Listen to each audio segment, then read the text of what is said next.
तीसरी सुंदर कहानी, ये अभी उतने अमीर नहीं हुए थे और एक एयरपोर्ट में जब ये अखबार वेंडर को बोले कि भाई मुझे जरा अखबार खरीदना है, उसने कहा ले लो अखबार। इसके पास $100 का नोट था और खुले नहीं थे। अब अखबार वाले के पास भी चिल्लड़ नहीं, बस $100 वहाँ बड़ा होता है, हमारे देश के 100 रुपये जैसा नहीं होता भाई, वहाँ सबसे बड़ा नोट $100 ही होता है। तो उसने कहा कोई बात नहीं रख लो, हाँ अगली बार पैसे दे देना। अगली बार ये 3 महीने के बाद उस एयरपोर्ट पे गए, उन्होंने फिर अखबार लिया, उस दिन फिर चेंज नहीं दे पाए और बड़े परेशान हो गए, यार मैं इसको 2 बार चेंज नहीं दे पाया।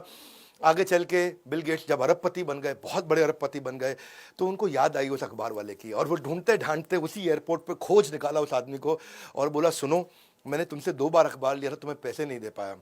उसने कहा हाँ ठीक बात है। बोले अब मैं दुनिया का सबसे बड़ा अरबपति हूँ, मांगो तो मुझसे क्या मांगना चाहते हो। अखबार वाले ने बोल दिया मैंने तुम्हारी तब मदद करी थी जब मैं गरीब था और तुम्हारे पास भी पैसे नहीं थे, लेकिन तुम मेरी अब मदद करने आए हो जब तुम इतने अमीर बन चुके हो, इसलिए मेरी मदद तुम्हारी मदद से ज़्यादा बड़ी है, मुझे तुमसे कुछ नहीं चाहिए। और खुददारीपन के चलते उस वेंडर ने बिल गेट्स से कुछ पैसा नहीं लिया। तो आगे चल के कुछ दिनों के बाद, हालांकि बिल गेट्स बड़े चिंतित हुए इस बात को सुन के, वो कुछ कर नहीं पाया उस वेंडर के लिए, किसी ने उनसे पूछ लिया बिल गेट्स आप सबसे अमीर आदमी हैं, क्या आपसे भी ज़्यादा अमीर कोई है? हाँ, वो अखबार का वेंडर मुझसे ज़्यादा अमीर है, क्योंकि आज भी उसके 2 अखबारों के कर्ज तले में दबा हुआ हूँ।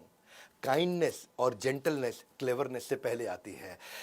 अगली कहानी मैं बताऊंगा। पढ़ने का इतना एडिक्शन था, एक दिन फ्लाइट में बैठे और जब फ्लाइट में बैठे तो देखो जो अच्छी सीट्स होती है ना वो आइल सीट होती है, यानी कि बाहर वाली, क्योंकि उसमें स्पेस मिल जाता है, दायां हाथ आप हिला सकते हो।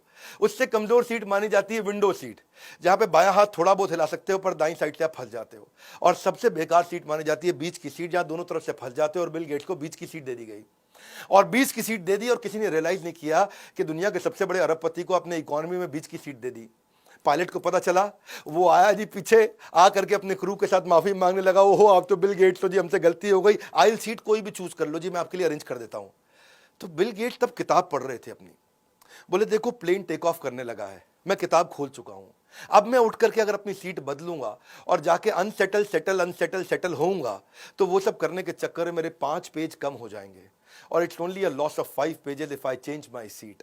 यहां रह करके भी मैंने पढ़ना है और मैं आराम से पढ़ लूंगा, अब तो मैं सेट हो चुका हूं, मुझे पढ़ने दीजिए। बिल गेट्स का इतना फोकस, लॉस ऑफ 5 पेजेस, ये मेरे लिए बड़ी इंस्पायरिंग स्टोरी थी।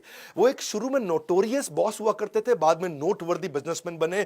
शुरू के टाइम पे पॉल एलन के साथ जब उन्होंने कंपनी चालू करी तो रात को 12 बजे, क्योंकि वो बड़े एम्प्लॉइज पे कठोर थे, रात को 12 बजे, 1 बजे, 2 बजे बड़ी खतरनाक ईमेल्स भेजा करते थे कि तूने दुनिया का सबसे स्टूपिड कोड लिखा है, ऐसा करके डांटने की ईमेल्स लिखा करते थे। लेकिन जब उससे लोग पूछते तुम इतना कठोर क्यों हो, बोला कठोर तो हूं लेकिन स्टीव जॉब जितना कठोर थोड़ी हूं, वो तो मेरे से भी ज्यादा गुस्सैल आदमी है। तो शुरुआत के दिनों में बिल गेट्स ये मानते हैं कि शायद मैं उतना एम्प्लॉय फ्रेंडली नहीं था, बड़ा माइक्रो मैनेज किया करता था लोगों को, उनकी अटेंडेंस चेक करता था, ये कौन आया, ये कितने बजे आया, ये कितने बजे निकला, ये 6 बजे का टाइम है, 6 बजे निकल गया और ये 6:05 पे निकला और बिल्कुल रुकते नहीं, बड़ा माइक्रो मैनेज करते थे। तो उनके दोस्त स्टीव बामर ने भी आगे चल के बोला, पॉल एलन ने भी बोला यार ऐसे मत किया कर, क्या कर रहा है, एम्प्लॉयज अच्छा नहीं लगता है, इतने एम्प्लॉय काम करते हैं, आने जाने का टाइम ही चेक करता रहता।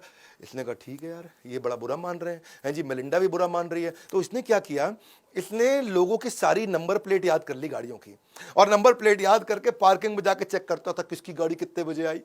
आगे चल के जब इसका केबिन बड़ा हो गया तो अपनी खिड़की भी ऐसी लगा ली जिससे सारी गाड़ियों के नंबर प्लेट याद किया करता था कि कौन टाइम से आया, कौन टाइम से गया, और इसको लगा कि अब तो किसी को पता भी नहीं चलेगा और मैं चेक भी कर लूंगा इस तरह। बाद में चल करके बिल गेट्स को जब रियलाइज हुआ तो उसने अपने आप को काफी इंप्रूव भी किया।